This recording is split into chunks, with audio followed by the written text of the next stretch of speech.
journal vous est offert par le FPI, Fonds des promotions de l'industrie, votre partenaire privilégié pour la réussite de vos projets.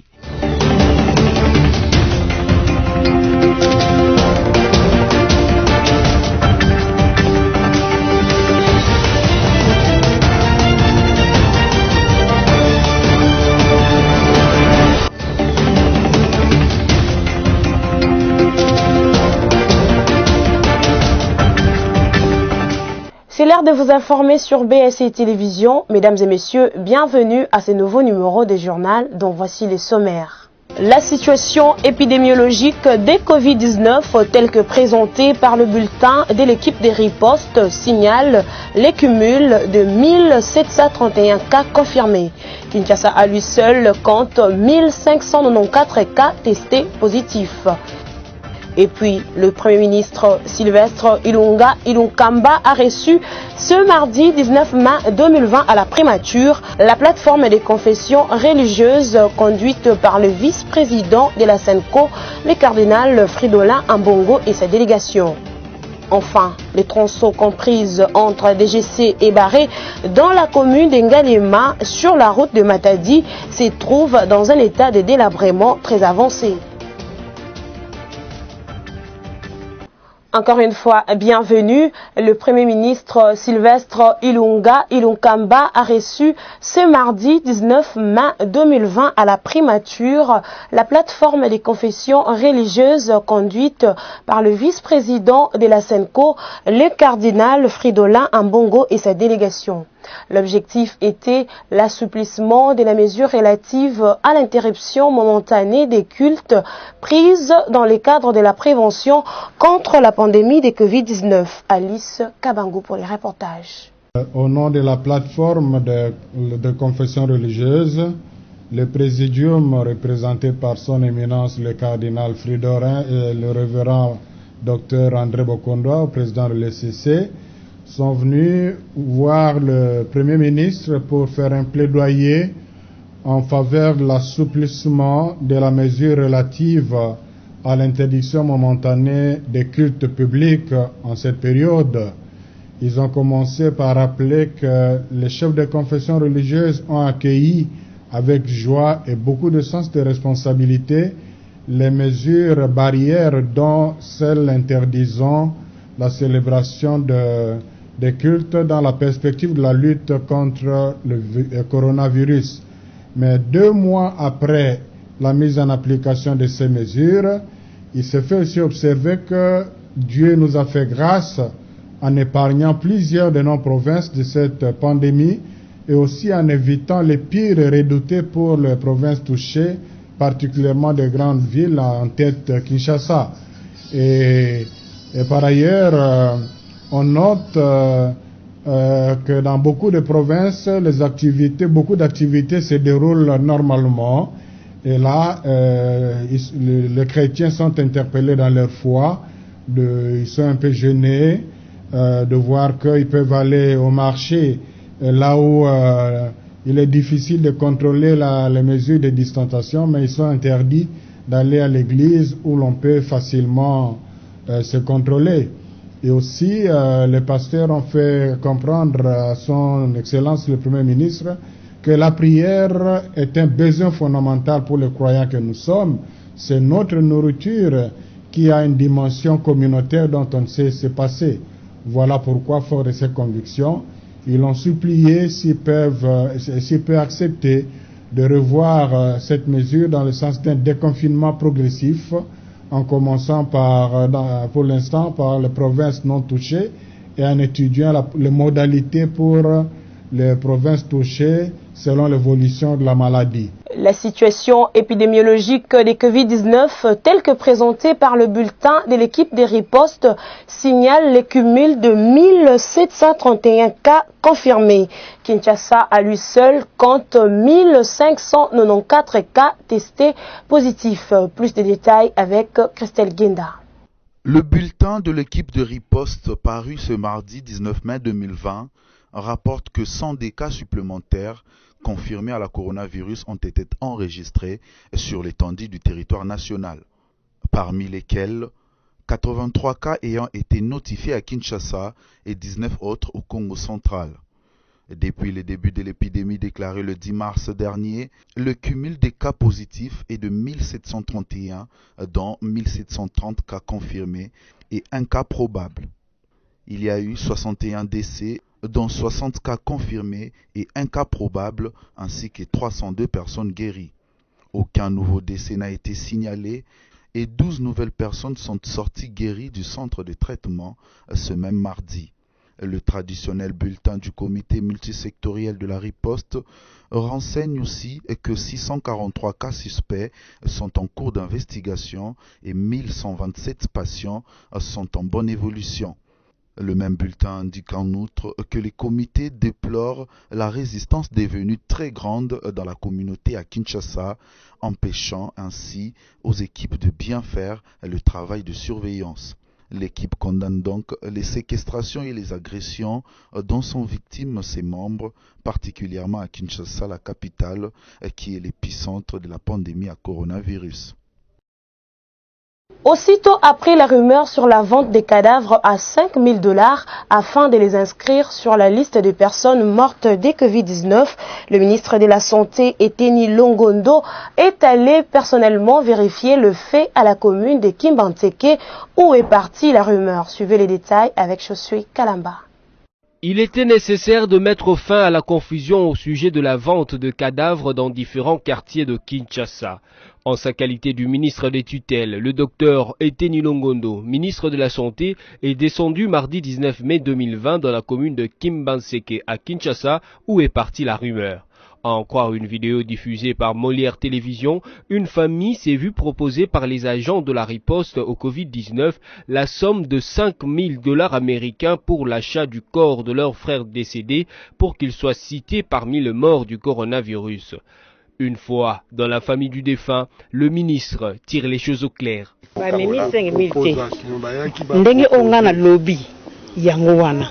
Que l'État a besoin de charge. Akundebembe ko akopesa bino mbongo ndeto sabiso awa équipe mususu ezana sima ngabe do équipe na mutapesa so mbongo ndene ko benga napona et désinfecter ndako comme ça batu mususu bazwa susu maladie wana te. Les membres de l'équipe de riposte qui étaient victimes autrefois expliquent. Moni lokola ndeko autika kufa na corona, OK? C'est-à-dire il y a les professeurs babengi na expliquer que EDS enterrement digne et sécurisé. C'est-à-dire nenge beme nenge za nenge wana bino boko ya lokola azaboza membre de famille mais il y a une équipe et ko préparer corps, OK, bako bongisa yango corps déjà est commis en danger mutako simango les sociétés moi pe bo poussa na pembeni ezate. Convaincu par les explications données par le ministre de la Santé, la famille du défunt s'est réjouie et félicite les ministres pour sa sensibilité. Faisant d'une pierre deux coups, le ministre de la Santé a profité de son passage à l'hôpital kimbanguiste de Kimbantseke pour payer les frais des malades en difficulté. Parlons éducation, le ministre de l'Enseignement supérieur et universitaire Thomas Louaka Losenjola a instruit mardi 19 mai 2020 les autorités académiques des universités et instituts supérieurs d'étudier les modalités pratiques de la reprise des activités académiques dans deux provinces non touchées par la maladie à coronavirus. Cette mesure était prise par une note faite par le ministre ce mardi 19 mai. Thomas Louaka Losenjola, ministre de l'Enseignement supérieur et universitaire, a instruit par une note les autorités académiques des universités et instituts supérieurs d'étudier les modalités pratiques pour la reprise de cours dans les provinces non touchées par la pandémie du Covid-19. Cette instruction a été donnée mardi 19 mai 2020. Le ministre de l'ESU a déclaré, je cite, « Conformément à la volonté du chef de l'État et du gouvernement, je vous instruis par la présente d'examiner les modalités pratiques devant permettre la reprise immédiate des activités académiques. » Fin des citations. Parmi les modalités, il y a les mesures pratiques à prendre, garantir les gestes barrières et le nombre de professeurs localement. Il s'y est de signaler que parmi les 26 provinces que compte la République démocratique du Congo, la reprise de cours sera dans 19 provinces, hormis les 7 touchées par la Covid-19, notamment Kinshasa, Nord Kivu, Congo central, Haut-Katanga, Sud Kivu, Ituri et Kwilu. Rendons-nous à l'Assemblée nationale pour parler affaire d'échéance de Jean-Marc Kabound. Le premier vice-président de la Chambre basse a accusé réception de la pétition visant sa destitution au bureau de cette institution.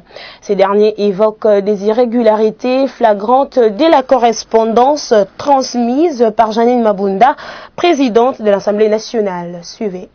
Le premier vice-président de l'Assemblée nationale a accusé réception de la correspondance lui adressée par la présidente du bureau, Janine Mabunda, en date du 15 mai dernier et s'est adressé à cette dernière dans une lettre mardi 19 mai 2020. Un document dans lequel Jean-Marc Kabound dit constater quelques irrégularités au sujet des procédures en cours ainsi que des incohérences en rapport avec les dates, notamment celle du dépôt indiquant le 12 mai 2020, tandis que la date de la rédaction affichée est du 13 mai de la même année. En outre, il soulève la position des dépassements de délai concernant les notifications conformément au règlement d'ordre intérieur dans son article 31, alinéa 4. Mais également des problèmes d'éthique dans la mesure où les députés Simon Pianantumba, Christophe Kitambala Kalonda et Yannick Lumbungoy ont dit ne pas avoir signé la pétition dénonçant un faux et usage de faux. Pour Jean-Marc Kabound, Janine Mabunda a violé des principes fondamentaux régissant les fonctionnements de l'Assemblée nationale. Le président intérimaire de l'Union pour la démocratie et le progrès social impute de ces faits Janine Mabunda de soutenir la dite pétition. Une attitude que Jean-Marc Kabound qualifie d'un débordement du principe d'unité et solidarité guidant l'Assemblée nationale. Les gouvernements congolais, en partenariat avec l'ONG Codidis, a procédé à la vente de produits de première nécessité en provenance des provinces. Cette vente a débuté ce mercredi à 14h de Kinshasa au marché Somba Zikida dans la commune de Kinshasa. Images et commentaires. Il a été mis en vente sur le marché quinois des produits de première nécessité en provenance des provinces, une initiative du gouvernement central en partenariat avec l'organisation non gouvernementale CODIS, ce en vue d'approvisionner Kinshasa en denrées alimentaires. C'est la ministre de l'économie nationale Akasia Bandoubola qui l'a annoncé à travers un communiqué publié mardi 19 mai dans l'après-midi. Il y a quelques semaines, le gouvernement a initié des rondes en province pour l'achat des produits de grande consommation pour approvisionner la capitale en denrées alimentaires, notamment la farine de manioc, la farine de maïs, ainsi que des légumes et autres fruits. Une action qui s'inscrit dans le cadre des luttes contre la faim pendant cette période de coronavirus à Kinshasa, la capitale, qui est aussi considérée comme l'épicentre de la maladie. Le gouverneur de la province du Sud Kivu, Théo Ngouabidje Kassi, a effectué mardi 19 mai 2020 une descente dans différents chantiers de la ville de Bukavu. Partout où il est passé, Théo Ngouabidje n'a pas manqué de donner des instructions fermes pour un bon avancement des travaux. Suivez les détails. Le stade de Bukavu en construction à Niantende a reçu la visite du gouverneur de province Théo Ngouabidje Kassi. Les travaux avancent à pas de tortue, mais l'ouvrage prend forme petit à petit comme a pu le constater sur place le chef de l'exécutif provincial. Une fois terminé, le stade aura une capacité de 10 000 places assises. À Niantende, le gouverneur du Sud Kivu a aussi visité les réservoirs d'eau de la Régie des eaux, dont la construction a été financée par la coopération suisse pour desservir les quartiers Panzi, Niantende et Kassié. Ce sont des réservoirs de 1500 mètres cubes pour Niantende et 600 mètres cubes pour Kassié. Pendant ce temps, la pose des tuyaux se poursuit et le gouverneur a donné des orientations pour que ces travaux se terminent vite. Dans ces visites des travaux d'infrastructure, le gouverneur Théo Ngouabidje Kassi était sur l'avenue Patrice Lumumba, la principale artère de Bukavu où l'entreprise Trabemco redouble d'ardeur au travail pour moderniser plusieurs tronçons routiers dans la ville de Bukavu. À moins d'un mois, l'entreprise a posé les enrobés sur plus de 2 km de voirie. La dernière étape de ces visites a été le parking de Kavumu, où le numéro 1 du Sud Kivu a supervisé l'opération d'évacuation des kiosques et des conteneurs installés sur la voie publique. L'objectif est d'assainir le milieu et de lutter contre l'insécurité. Ces kiosques et ces conteneurs étaient en effet devenus des repères de bandits qui insécurisent les piétons qui empruntent cette voie la nuit. Le gouverneur du Sud Kivu envisage même de construire à cet endroit un parking moderne.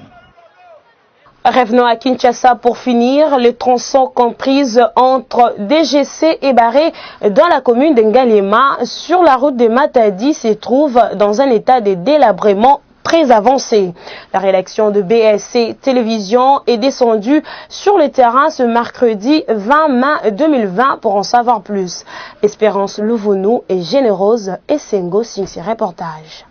La route des Matadi, dans son tronçon comprise entre DGC et Barré, dans la commune d'Ngalema, se trouve dans un état de délabrement très avancé. Cette situation a poussé la rédaction de BSI Télévision de descendre sur place pour se rendre compte de cette dégradation.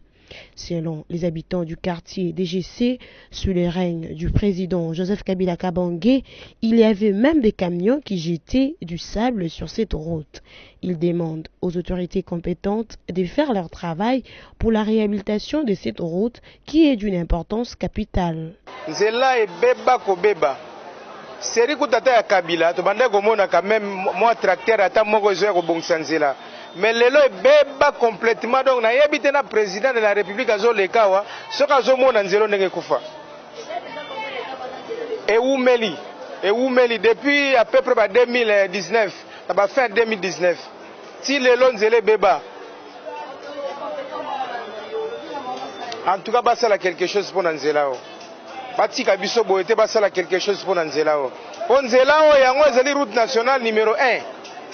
Alors, route de Matadi ezali route nationale numéro 1.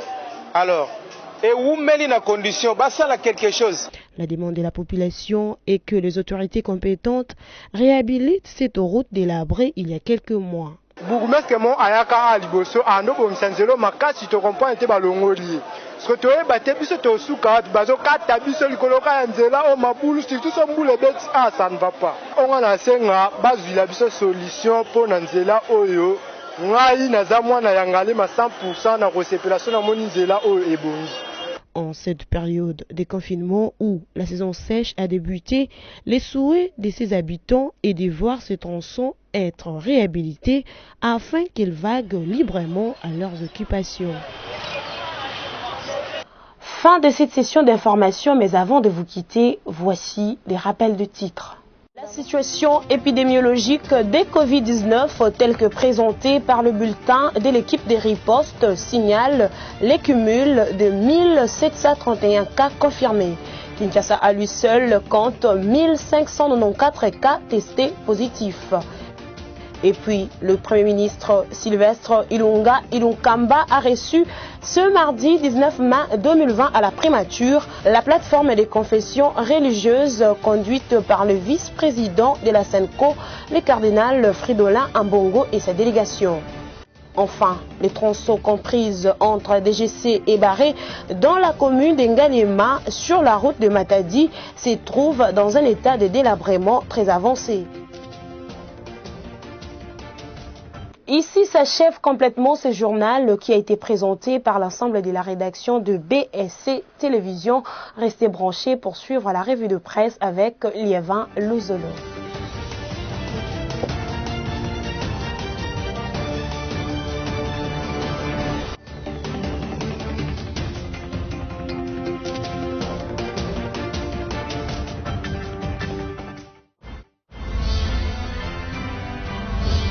Ce journal vous a été offert par le FPI, Fonds des promotions de l'industrie, votre partenaire privilégié pour la réussite de vos projets.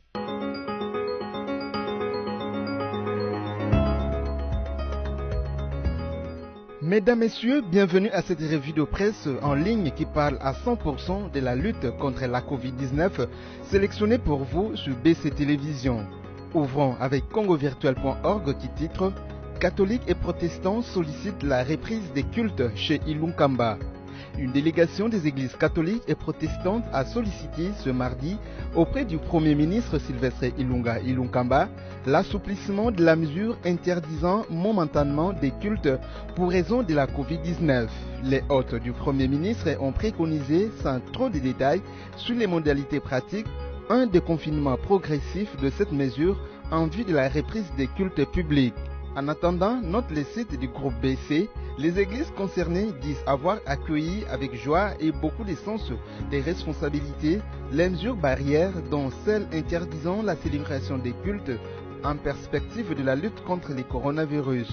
Et d'ajouter que les pasteurs ont fait comprendre au Premier ministre que la prière est un besoin fondamental pour les croyants que nous sommes. C'est notre nourriture qui a une dimension communautaire dont on ne peut se passer. Les déconfinements progressifs sollicités devraient, selon les interlocuteurs du Lunkamba, commencer par les provinces non encore touchées, tout en étudiant les modalités pour celles déjà touchées. Pour sa part, le Premier ministre, qui s'est dit concerné lui-même en tant que croyant, a pris bonne note de la requête et a promis de soumettre à un examen approprié avec les insistances attitrées de la lutte contre la Covid-19. Poursuivons cette revue de presse avec Okapi.net qui écrit Covid-19, 38 experts congolais en santé publique déployés pour appuyer d'autres pays africains. 38 experts de la RDC en santé publique ont quitté Kinshasa via l'aéroport international d'Njili ce mardi 19 mai 2020 pour 4 pays africains, le Cameroun, le Niger, le Mali et le Burkina Faso. À en croire le site de la mission onusienne, ils vont appuyer les équipes de la riposte de ces pays africains dans la lutte contre la Covid-19 à la demande de l'Union africaine. L'équipe est composée notamment des spécialistes en surveillance épidémiologique, des logisticiens, biologistes et des spécialistes en prévention et contrôle des infections. Cette mission est organisée par le Centre de l'Union africaine des contrôles de la maladie et la prévention. Bouclons cette revue de presse avec actualité.cd qui titre Covid-19 au Congo central, la ville de Matadi sera confinée pendant 3 jours à partir de ce vendredi 22 mai. Le gouverneur de la province du Congo central, Atouma Tubwana Nkuluki, a annoncé mardi 19 mai les confinements de la ville de Matadi à partir de ce vendredi 23 mai, et ce pour 3 jours. Cette mesure sera couplée au couvre-feu entre 19h et 5h30. La mesure a été prise sur proposition du comité provincial de la riposte, celle de confiner la ville de Matadi pendant 3 jours, à dater de ce vendredi 22 mai au dimanche 24 mai 2020. Ce confinement sera renforcé par un couvre-feu allant de 19h à 5h30 du matin, a dit Atouma Tubwana au cours d'un point de presse. Toutefois, il a précisé que certaines catégories de personnes seront autorisées à circuler pendant cette période en vue de permettre le fonctionnement normal des structures indispensables et essentielles à la vie courante. Fin de cette revue de presse, merci à vous qui nous avez suivis.